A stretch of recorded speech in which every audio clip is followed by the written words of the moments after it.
And we start with a Fox News alert on the president's push for tax reform as Mr. Trump gets ready to go to Capitol Hill for key meetings with lawmakers. Good morning to you.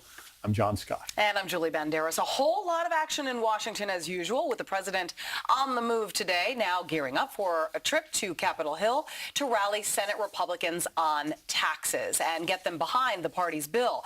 Amid reports, the GOP is trying to appease at least half a dozen holdouts. I think all of us want to get across the finish line, and we're trying to make this bill one that not only serves our immediate interests as a nation, but also our long-term interest. And everybody's working feverishly right now to try to get to that place. Chief White House correspondent John Roberts is live with the story. Hi, John. Julie, good morning to you. The president will be headed up to Capitol Hill about an hour's time. It's the second time that he's gone up there to sell tax reform. First time it was to the House. This time it's to Senate Republicans. You mentioned at least 6 people who have qualms about this. It's likely closer to 8. Steve Daines of Montana joining Ron Johnson of Wisconsin in opposition to the bill. Both of them saying that they'd like to fix this so that they can get to yes. One of the big holdouts, particularly for Senator Johnson, is the fact that small businesses are not treated the same way as large corporations. The small business or pass-through tax would be 25%. 20% is the rate proposed for corporations. Senator Daines of Montana saying in a statement, quote, "I want to see changes to the tax bill that ensure Main Street businesses are not put at a competitive disadvantage against large corporations." The president, because of the 52-48 split, can only afford to lose 2 votes in the Senate, but he's got at least another 6 senators who have qualms about all of this. Let's put them up on the scoreboard so that you can see who they are. Senator Corker of Tennessee, Flake, Murkowski, McCain, Langford, and Collins. They're all worried that this is going to add to the deficit, potentially blowing a big hole in the deficit and adding to the debt. Susan Collins of Maine also opposed to repealing the individual mandate in Obamacare as part of this deal. On Fox and Friends this morning, Senator Corker of Tennessee said that he will vote based on what's in the bill and will not let his bitter feud with the president influence how he'll go on this. Listen here.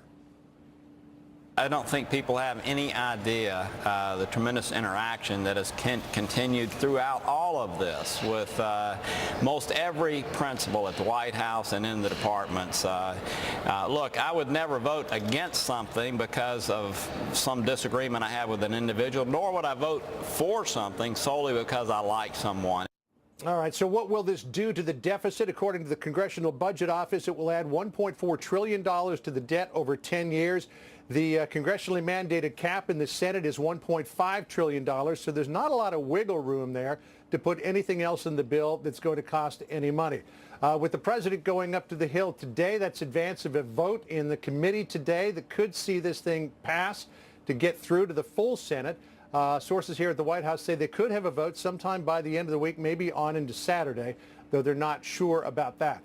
And at the same time that the committee will be meeting up on the Hill to talk about all of this, the president will be entertaining the congressional leadership here at the White House to talk, amongst other things, about the budget.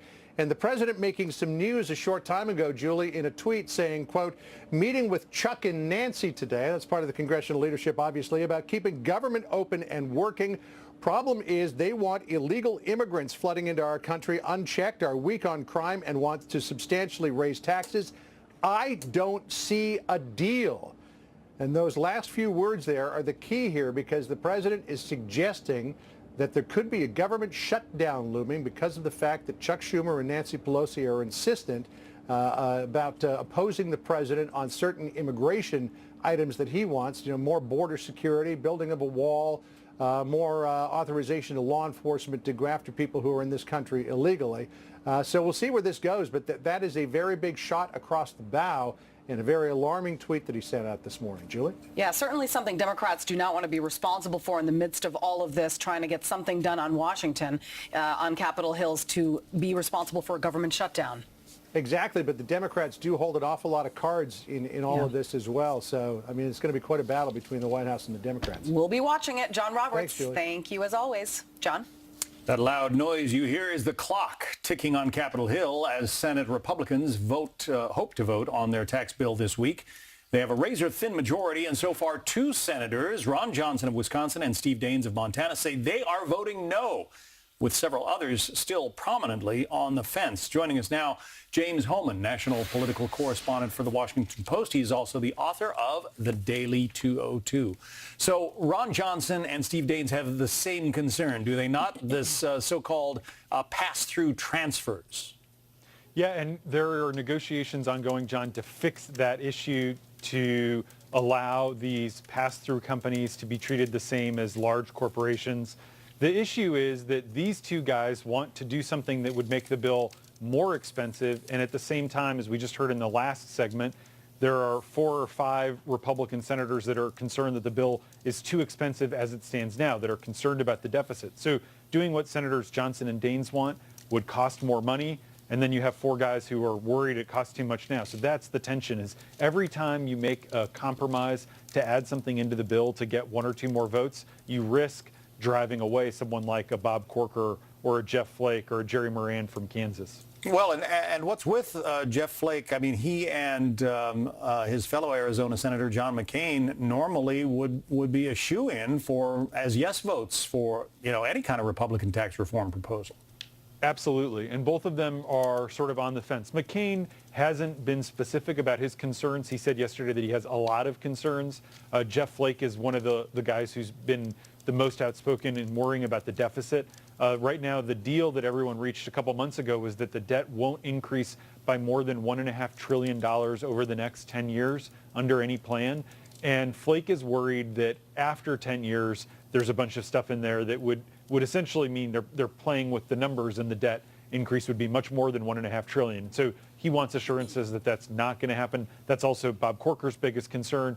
And so there's pressure from conservatives in Arizona, Republicans, the business community, on both McCain and Flake. The challenge is that neither McCain nor Flake will ever face voters again. Flake has announced he's not running for re-election, so they're not as susceptible to the kind of traditional political pressure that most normal politicians, someone like Steve Daines or Ron Johnson would be. Yeah, and talking about pressure, I mean, those 3 senators that you just mentioned, Jeff Flake, John McCain, Bob Corker, they've all had personal run-ins, personal antagonism with this Republican president.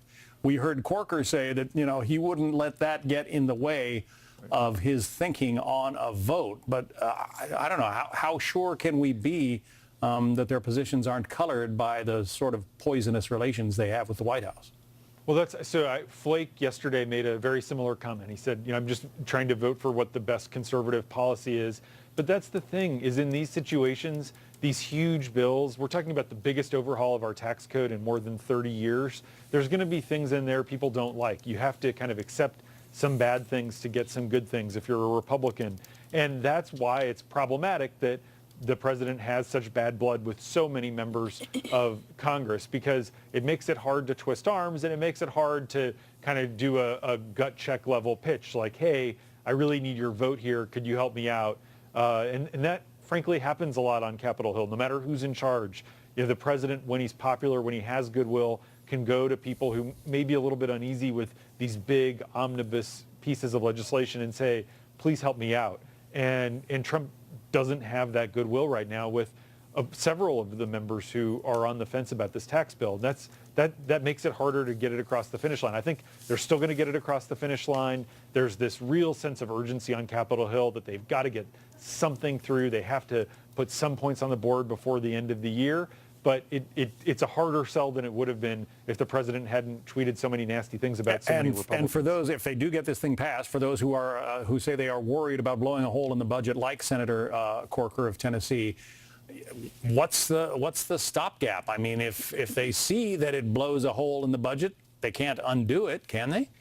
So Steve Mnuchin, the Treasury Secretary, was on Capitol Hill. He went to several of the Senate offices of the wavering members, and he was negotiating with a couple of them, possibly about adding some language in that if, for some unforeseen reason, this blew up the debt even more than $1.5 trillion, that maybe certain provisions would get scaled back, or there would be provisions in the bill to kind of cut off some of the tax cuts if they ended up blowing up the deficit even more than is currently expected. All right. It's going to be an interesting week on Capitol Hill. It will. James Hohmann, Washington Post. James, thank you. My pleasure. An explosive report in the Washington Post again as reporters turned the tables on an organization that claims to expose media bias. We're going to tell you what this is all about. Plus, could special counsel Robert Mueller be negotiating a plea deal with the president's former national security advisor? We're going to discuss the latest developments in the Russia investigation. Coming up.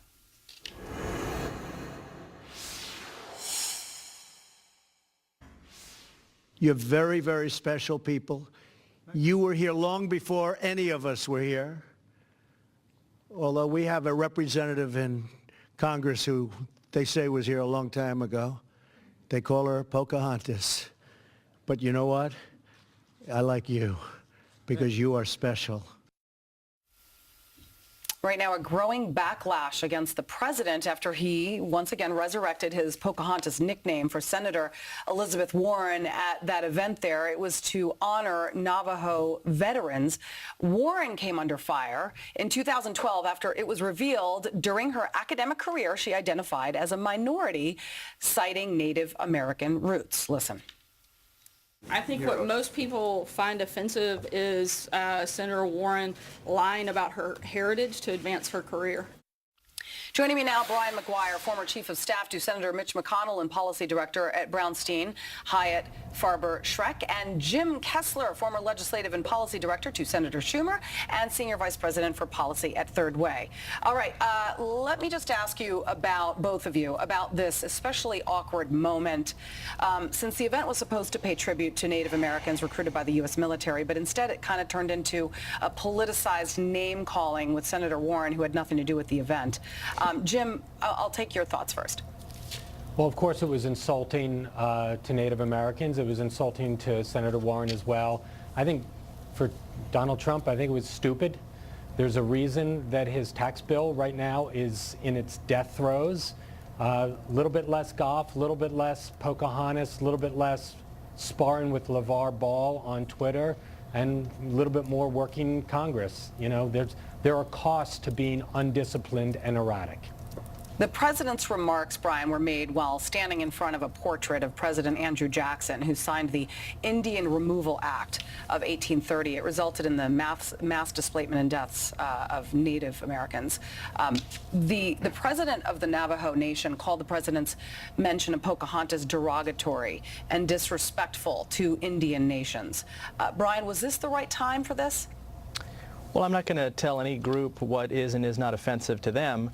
But I do think that Senator Warren using the idea of her being a Native American, which is false, as a way of advancing her career is also an exploitation of Native Americans, and that's something that the president was pointing out. He's not the most scripted person, so I think that it shouldn't be scandalous or surprise to people that he went a little off script yesterday.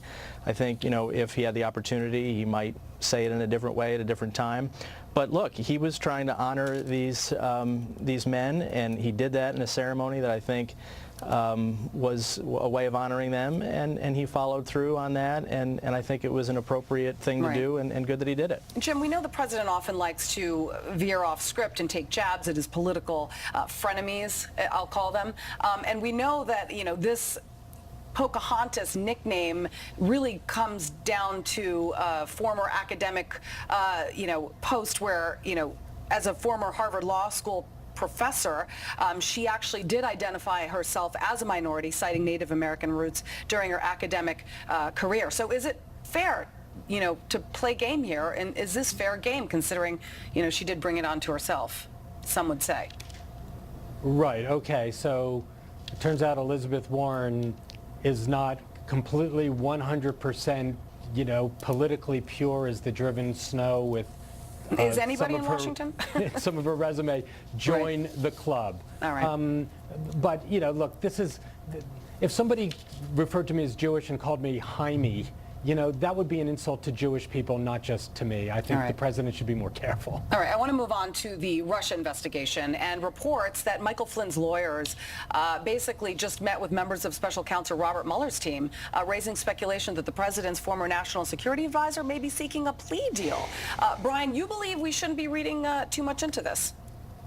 I think that, media speculation about what's happening in this investigation should be taken with a grain of salt. I think the media has a very strong confirmation bias here. They seem to want to see the president get into trouble and some of the people around him. And the truth is, we don't know what's happening. Lawyers are talking to lawyers, and only they know what's happening here. And so any media speculation, I think, should be just sort of viewed skeptically. Okay, but Jim, is there anything to this plea deal, or do you believe it's just speculation? And is Michael Flynn just using Jared Kushner as a scapegoat? So there's no hidden rainbow in this for the Trump team. Here's the best case scenario. The best case scenario is that Michael Flynn is pointing the finger at Jared Kushner and needs to separate from the Trump team in terms of his legal strategy. That is the best case scenario. The most likely scenario is that, frankly, he's a canary and he is singing about the president. You have to remember the context of this. The president pressured James Comey in the opening days in the White House and said, leave Michael Flynn alone. The president feels vulnerable that what Michael Flynn can say can hurt him. All right, that's all the time we have. Brian McGuire and Jim Kessler, thank you very much. Thank you. Thanks for having us. John. A new report in the Washington Post exposes a sting operation by a woman who claimed she was victimized as a teenager by Alabama Senate candidate Roy Moore. How Post reporters learned the woman's story was all made up.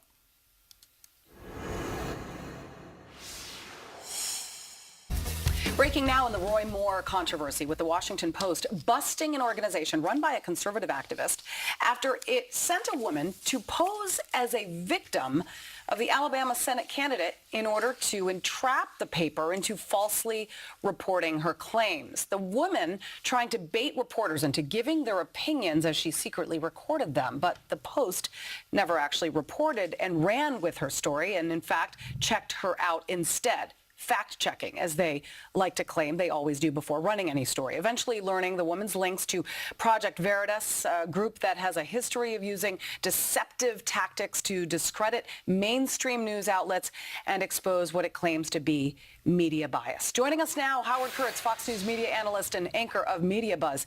I love this story because it's just, wow. I mean, it was a gotcha campaign gone bad. Project Veritas, run by conservative activist James O'Keefe, tries to bait the Washington Post into falling for a false sexual misconduct story on Roy Moore, and it backfires.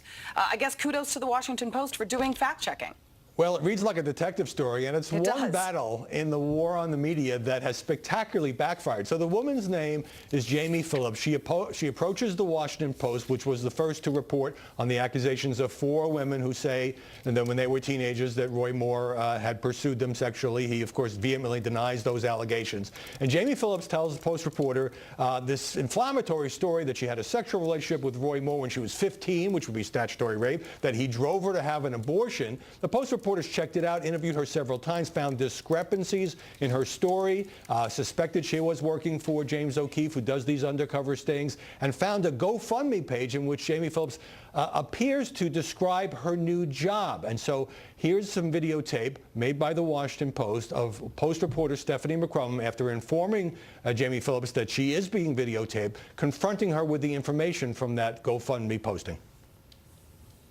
And it says that that you're moving to New York and that you've accepted a job to work in the conservative media movement to combat the lies and deceit of the liberal MSM. I was looking to take a job last summer in New York, but it fell through. Now, that was not true. The tape goes on to show this woman saying she had applied for a job with the Daily Caller. Daily Caller says absolutely no record of ever talking to her. Yesterday, Post reporters found Jamie Phillips going to the New York offices of Project Veritas, that's James O'Keefe's organization, and then decided to break the story. Now, an interesting journalistic twist here is that the Post had to decide to break its off-the-record agreement with this woman because they say, the editor, Marty Barron, says that this was a scheme to deceive and embarrass us, and if you lie, then the record agreement no longer holds. Yeah, no, and that's a really good point. And you know, when you have an interview off the record, never quite frankly, can I remember a news organization going back on that. Off the record means off the record. But this is definitely playing a whole new role in the off the record scenario with the media. This Jamie Phillips woman, basically, she not only said that Roy Moore had been guilty of sexual misconduct with her, but that he, in fact, impregnated her at age 15 and forced her to have an abortion. I mean, it wasn't like she tried to tell some weak story. I mean, she went all the way with this. And to believe that the Post would fall for it is a bit surprising. To believe that yeah, go ahead. Go ahead. To believe the Post would fall for it, it doesn't betray much understanding of how newspapers work. I mean, the Post, to its credit, tried to get documents corroboration to see whether the story had any truth. They didn't fall for the repeated efforts to get Post reporters to say, well, this would really hurt Roy Moore's campaign if we publish this. And finally, you know, it's good politics, I guess, in Alabama. Roy Moore has repeatedly attacked the Washington Post. His people have called it a worthless piece of crap. There actually are Alabama reporters who reported on some of these accusations as well. So this was an effort to use lies about something as horrifying as raping a teenager to entrap the paper. The paper didn't fall for it. This was payback, obviously, for the Washington Post because it originally broke the story about the alleged sexual assault by Roy Moore and a 14-year-old some almost 40 years ago. But we do need to put 2 and 2 together here. I want to know what you think because, as we know, O'Keefe was commissioned in 2009 by Andrew Breitbart. Breitbart, of course, was the founder of Breitbart, you know, the website, the conservative news website. It's now led by former White House chief strategist Steve Bannon. Steve Bannon obviously was a staunch Roy Moore supporter. Any connection here? Breitbart said it had nothing to do with this sting. I don't have any information to the contrary. I think it's important, as you know, that we stick to the facts here. I mean, this is what James O'Keefe does. Sometimes he gets journalists saying embarrassing things. He also has a criminal record when he, at least in one instance, when he went over the line. And so I don't think the Post was so much trying to you know, enjoy this as to tell the story. It's an incredible story about a woman who made up this elaborate scheme to try to entrap the paper into making false charges against Roy Moore in this overheated environment. And had that happen, of course, the newspaper would have been discredited. And so it's an interesting journalistic lesson about be careful, check it out, ask for documents, don't just put it up on the website because somebody tells you. Look, everybody's running with these sexual harassment stories, so I wouldn't put it past a certain media organization maybe not to do the fact-checking that the Washington Post did, because this is a story that a lot of the mainstream media are dying to tell. A lesson learned, for sure. Indeed. All right, Howard Kurtz, great to see you as always. Thank you so much. John. Well, President Trump about to head to Capitol Hill to meet with Senate Republicans on tax reform. But then he heads back to the White House to sit down with congressional leaders from both sides of the aisle. What kind of response can the president expect? Plus, the Alabama Senate race hits the home stretch as Roy Moore launches a new TV ad. What he has to say about the allegations against him. This is not really odd at all. This is simply dirty politics. And it's a sign of the immorality. It's a sign of the immorality of our time.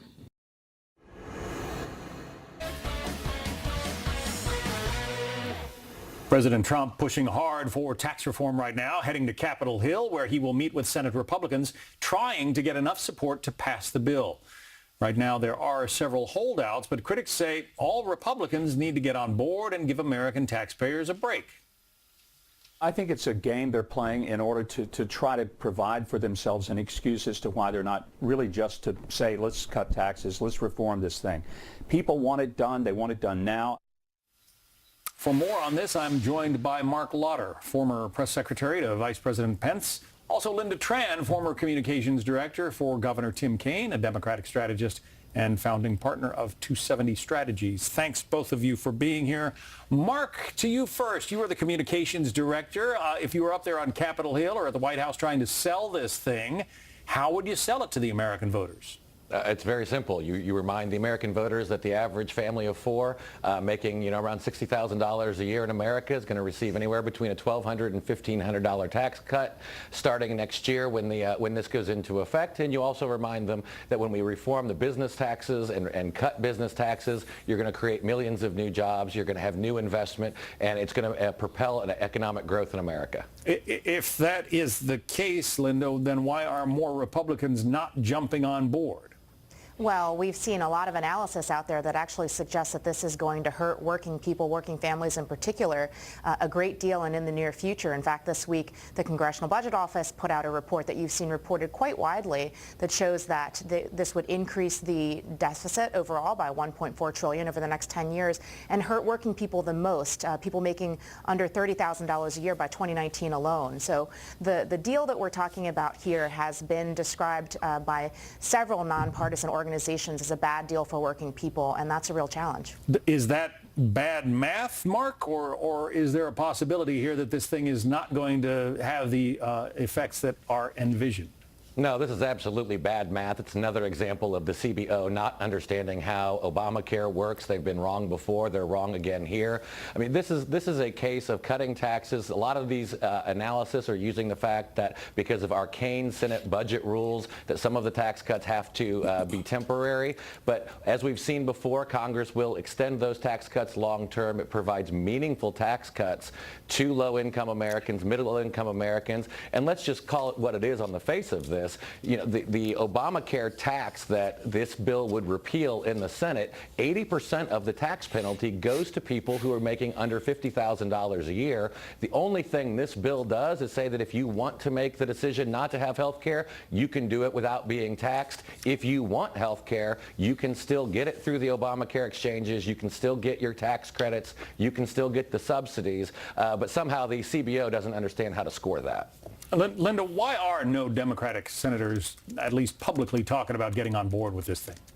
Well, I think Democratic senators are extremely concerned not only about what the CBO analysis showed, but also the Tax Policy Center, the JCC. There are lots of organizations that have shown that this is going to be problematic for working people. And in fact, there was a survey conducted by the University of Chicago that showed that an overwhelming majority of economists from across the country believe that not only is this going to be bad for working people, it's going to be bad for the economy over the long run. So there are a lot of reasons why Democratic leaders in Congress are not interested in being a part of this deal.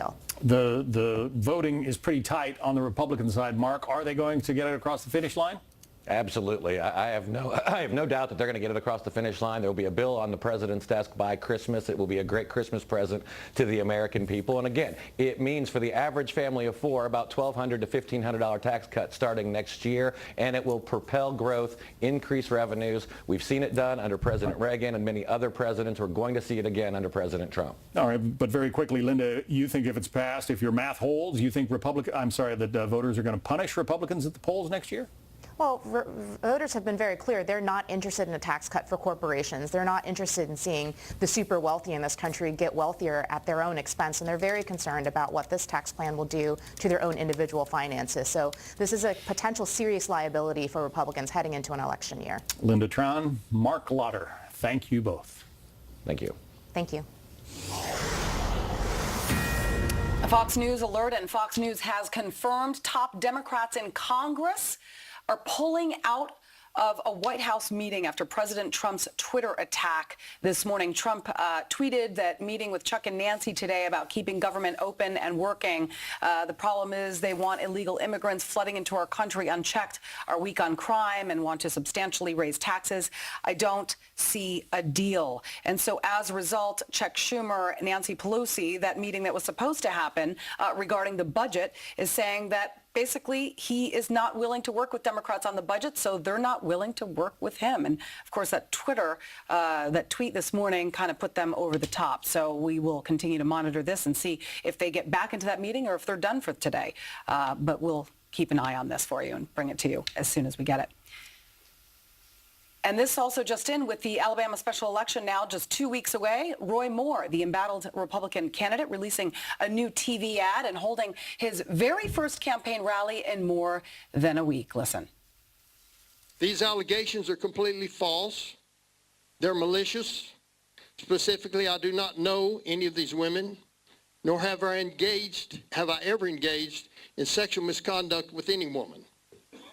As a former judge and prosecutor, I know the seriousness of charges like this, and they should be serious. Jonathan Sari is live in Fort Payne, Alabama, with the very latest on the ongoing battle there. Hey, Jonathan. Hey, Julie. Actually, we moved to Gadsden. A slight change of venue here, but the story goes on throughout the state. Roy Moore holding that campaign rally up in the northern part of the state, a small town called Henniger, where he accused both Democrats and the Republican establishment of launching unfair attacks on his campaign. Listen. Everybody knows I have not run one negative ad. But I'm going to take off some gloves and show the truth in this campaign. Moore did not take questions from reporters or audience members at this rally. His opponent, Democrat Doug Jones, accuses Moore of hiding and keeping his public appearances to a minimum. Now, Jones has been the target of negative tweets from President Trump, including this one calling him a Schumer-Pelosi puppet. Reporters asked Jones how he responds to the president. I don't. Look, I respond to the voters of Alabama. That's where my allegiance lies. I'm going to respond to the voters. We're talking about the issues that mean something that's important to them. And that's what I've been focusing on. And there is reportedly a third candidate entering the race. His name is Lee Busby. He's a retired Marine colonel who served as an aide to White House Chief of Staff John Kelly. He tells the Washington Post that he is planning on running as an independent write-in candidate. And Julie, this is a long shot, but this is also a highly unusual Senate campaign. Back to you. That it is. Jonathan Sari, thank you. John. All right, so we're all dreaming of a white Christmas, right? But it's almost a month away, where snow has already started to fall on a tropical paradise. Plus, 'tis the season for giving and for honoring those who gave their lives for our country. How you can participate in a holiday tribute to America's fallen heroes.